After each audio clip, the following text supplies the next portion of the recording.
Today I'd like to tell you a story of a small knee injury that led me to wasting a couple of years of training and curbing my overall progress in calisthenics. I've made some mistakes that made the situation much worse than it had to be, and I hope that after hearing out my story, some of you will act properly if you find yourself in a similar situation. Learning from your mistakes is great, but learning from the mistakes of others is even better.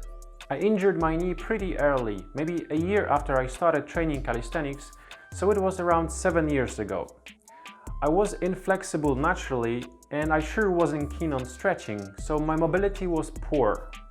I haven't had much experience in leg training, so my understanding of the movements was very limited as well. I started with regular bodyweight squats, but they quickly got too easy for me. I didn't have any weights to make them harder gradually, and I had a mindset of a calisthenics purist anyway, so I went straight into training pistol squats. I was able to progress for some time, and I reached a level where I could do a couple of reps on each leg. However, one day during my workout, I pushed too hard trying to stand up with my right leg, and I felt a sharp pain on the outside of that knee. It didn't hurt much when I was standing or walking, but when I tried to squat, the lower I'd go, the more it would hurt. It didn't seem to be anything significant back then, so I decided to just give it a rest for some time. For the next couple of weeks, I tried using my right leg as little as possible to let it heal up. During that time, I felt like my knee was getting better and the pain was wearing off each day until it eventually disappeared.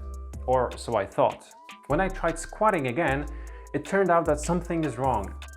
As I was going down into the squat position, at some point there was a noticeable click in that knee, followed by a sharp pain.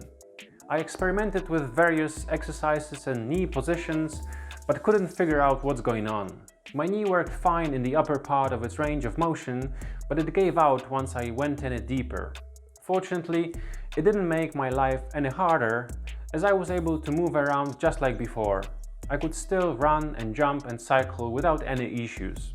When there was a movement requiring bending the knee significantly, I used my left leg to do it. I just wasn't able to do squats, or at least not deep enough. But it wasn't a problem for me. I could actually use it as an excuse not to train my legs and focus on the upper body, since the calisthenics community isn't known for their leg strength. What is the difference between a calisthenics athlete and someone who lives in a vacant house without the permission of the owner? The latter is squatting. I thought that there's still something wrong with the knee, so I decided to give it more time to heal. Instead of training my legs by lifting weights, I focused on running and cycling.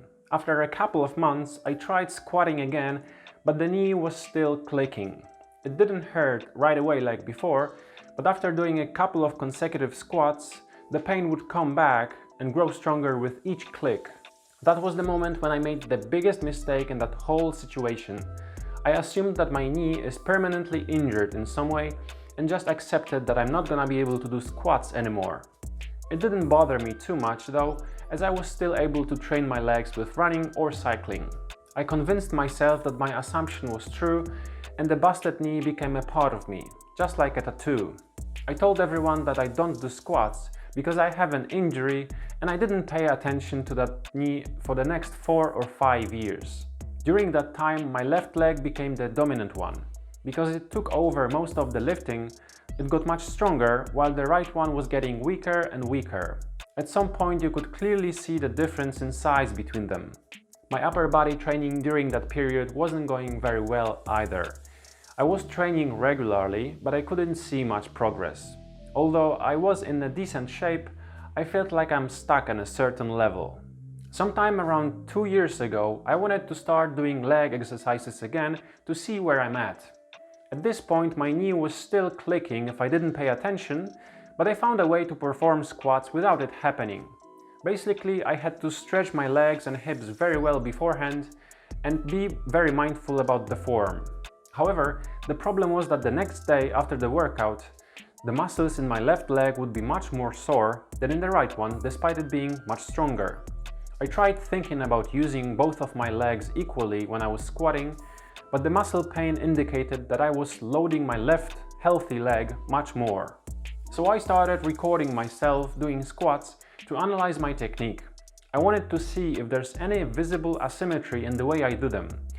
Eventually, I came to the conclusion that as I go down, at some point my right knee doesn't want to bend anymore, and it causes my hips to rotate slightly. From that point on, I was putting almost all my weight on the healthy leg. When I tried putting more weight on my right leg, I had a very strong psychological block that prevented me from bending that knee any further. If I managed to overcome it and force my leg to bend beyond that point, the knee would click.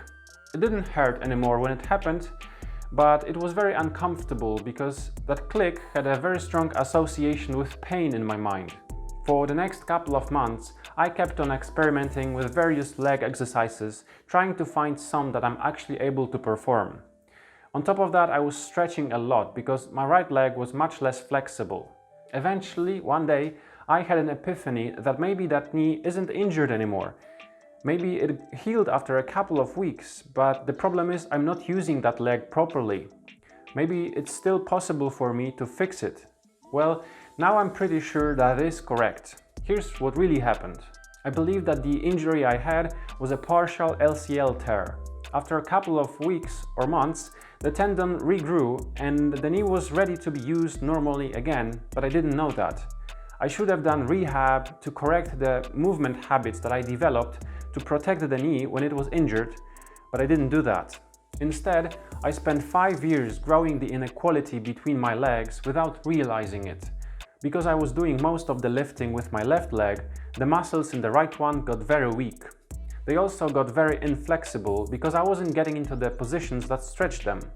The click in the knee that I experienced was actually the moment when I was switching from a proper movement pattern to the one that was supposed to protect the injured knee. It wasn't caused by some internal damage to the tissue as I have previously thought. However, at this point, even if I forced myself to break through any mental blocks I had, I wasn't able to squat properly physically. That's because the muscles that are used to keep the knee in a proper position as you go down into the squat were so weak that even half of my body weight was just too much. After I realized that I might be able to squat again, I started rehabbing like a maniac. I would stretch for hours and try to relearn how to squat. My biggest issue was that I had forgotten which muscles are supposed to be used and when. I know it may sound weird, but squatting is a very complex movement that requires you to use dozens of muscles that work together in a very particular sequence. You only realize how difficult it is if you have to relearn it as an adult. For the first year of my rehab, I was only working on my leg, convinced that's the only area affected by the injury. However, at some point I started realizing that it's much bigger than that. It turned out that all the muscles in the kinetic chain connected to that knee were severely weakened. The chain that I'm talking about starts at the foot, goes up to the knee, then up the thigh, right glute, right lower back, and then crosses over to the left scapula and triceps. These are the main muscles that you use when you pick something up this way. And of course it makes perfect sense to me now, because I can see that I have a habit of doing it like this with my right arm and left leg. I had no idea that a knee injury could affect my upper body in such way, but now I see that everything that didn't work properly in my body was connected to it. Over the years, I developed some clicking sound in my left shoulder, weird pain in the left side of my ab muscles, and more clicking in the right hip. But because it happened so slowly, over such a long period of time, I didn't realize where these came from. Just like you wake up every day and don't notice the day-to-day changes in your face. Now, after many months of rehab, I can finally see the whole picture. The clicks and pains were the result of improper technique I had in many exercises, which was caused by imbalances in muscle strength. By training regularly with bad technique for a couple of years, I messed up pretty much my whole body. On top of it all, because of the injury, I developed a slight lordosis, which only added fuel to the fire of muscle imbalances throughout my body. At the time, I couldn't understand why I'm not seeing any significant results of my training, so I started looking for culprits. First, I blamed my diet, then I blamed calisthenics itself. And even though I learned a lot because of that, I was wrong in doing so, because the main reason for the lack of progress was the fact that my body was broken. Looking back at the past with the knowledge of what happened, I can see that most of not only physical but mental problems that I went through were somehow connected to that injury. At some point I decided to take a risk and arrange my life around calisthenics. Becoming a better athlete was my priority, but no matter how much work I'd put in, I didn't see any results. Because of that, I lost confidence in myself and started doubting the decisions I made. I even began thinking about accepting my failure and was really close from giving up and changing my career path. I really didn't want to do that, but at some point you're just tired of failing and start wondering whether you're persistent and tough or naive and stupid. Who knows where lies the boundary between chasing your dream and wasting your life? When I lay it all out like that, I am wondering, just like you probably are, how did I not see it earlier? How could I be so oblivious to what's going on with my body for so long? It is so clear to me now, so obvious. I don't know, I guess I was too close to the problem to see it. On top of that, I was too arrogant and pretentious to seek the help of someone else. I should have gone to a physiotherapist after the injury, but I didn't. So if any of you at any point of this story found yourself noticing parallels with your own life, please have a physiotherapist inspect your body and your movement patterns. Figuring it out on your own is really difficult and time-consuming. So where am I now? I've been doing rehab for over 18 months now, and it feels like I'm very close to being back at fully functional. The muscles that were affected by the injury are still weaker, but at least I have corrected all the movement patterns. Fixing the mind was the hardest part. All that's left is getting back the muscle strength. Given how much time and work I've put into rehabbing, I was expecting to get back to health quicker, but I guess if you spend 5 years breaking your body, it's not possible to fix it in 3 months. I just hope you will still be here when I eventually get back my confidence and skill. Thanks for watching and see you in the next one.